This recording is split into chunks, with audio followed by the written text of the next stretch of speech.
În gama de 20 de volți de la EvoTools a apărut un ciocan rotopercutor nou, de mici dimensiuni, potrivit pentru instalări. Și când mă refer la instalări, mă refer la montaj de cleme, suporți și așa mai departe, acolo unde nu necesită un diametru mare de găurire, deși cred că o să poată. Și vă zic asta pentru că are mai multe, să zicem, dotări interesante. În primul rând, face parte din gama de 20 de volți, așadar avem un întreg ecosistem ce funcționează cu aceeași gamă de acumulatori. Am un acumulator de 20 de volți și 5 amperiori montat aici pe el și vreau să vă zic că ciocanul arată foarte bine. Îmi place foarte mult poziția asta cu acumulatorul aici sub mâner pentru că îl echilibrează. Am și protecție la mână, un mâner mare îmbrăcat în silicon, foarte ușor de utilizat.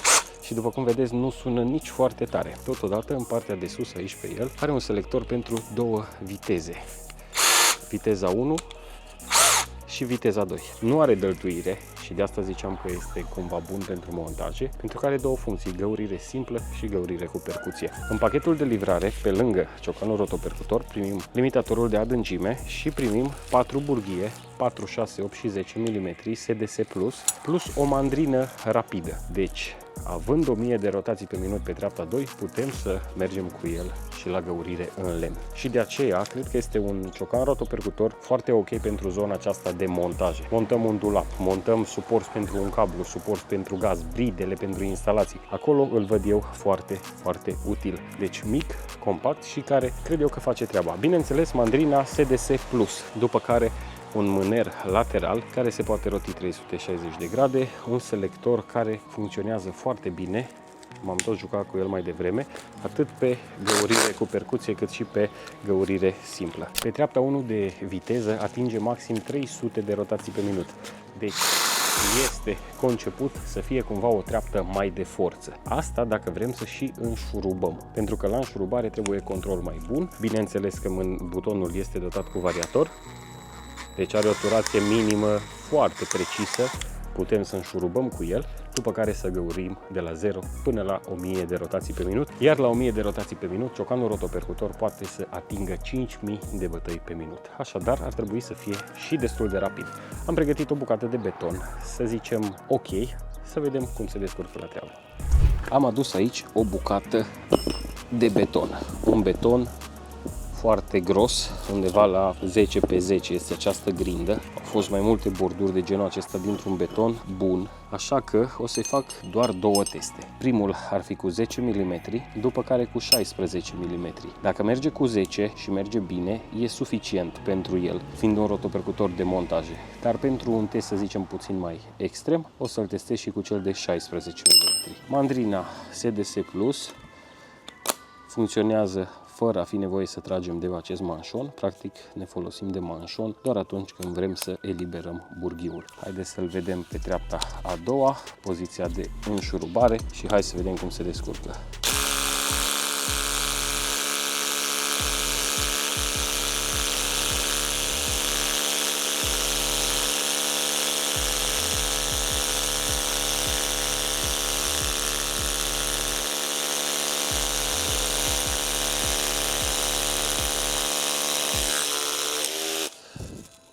Cu 10 mm am găurit toată această bordură, deci se distrează practic, nu simte burghiul. Haideți să vedem și cu 16 cum se descurcă.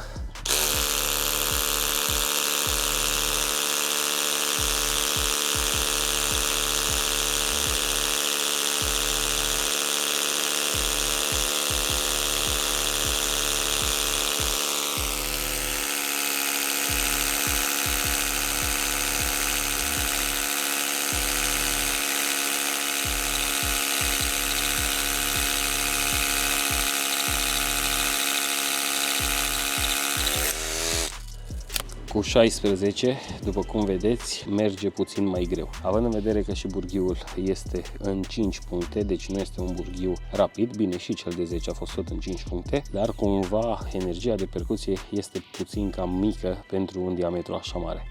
Așadar, în cazul rotopercutorului HGT 682645 rămâne în picioare doar afirmația pe care am făcut-o la început, și anume să fie folosit exact pentru ceea ce a fost creat, și anume un rotopercutor foarte bun la montaje. Datorită dimensiunilor, datorită vitezei, ați văzut cum a găurit cu 10 mm foarte repede, și 10 mm este un diametru pe care îl folosim destul de rar la montaje. Majoritatea o să fie 6 mm sau 8 mm, să spunem în cazul unui suport TV. Acolo poate o să avem nevoie de 10 mm dacă este foarte mare, dar în rest, tot ce este până în 10 mm reprezintă montaje. Bride, cleme, țevi, dibluri și așa mai departe sunt de dimensiuni mici și acolo îl văd eu foarte util. În principiu, îmi place cum funcționează, îmi place forma lui pentru că îmi dă posibilitatea să lucrez cu o singură mână destul de ușor, mai ales la tavan. Forma aceasta cu acumulatorul centrat cumva pune toată greutatea aici centrată și atunci e mult mai ușor de găurit la tavan. Bineînțeles, în podea este simplu, la perete la fel mă folosesc de mânerul suplimentar pe care simți nevoia să-l folosești chiar și la 10 mm, mai ales atunci când găurești puțin,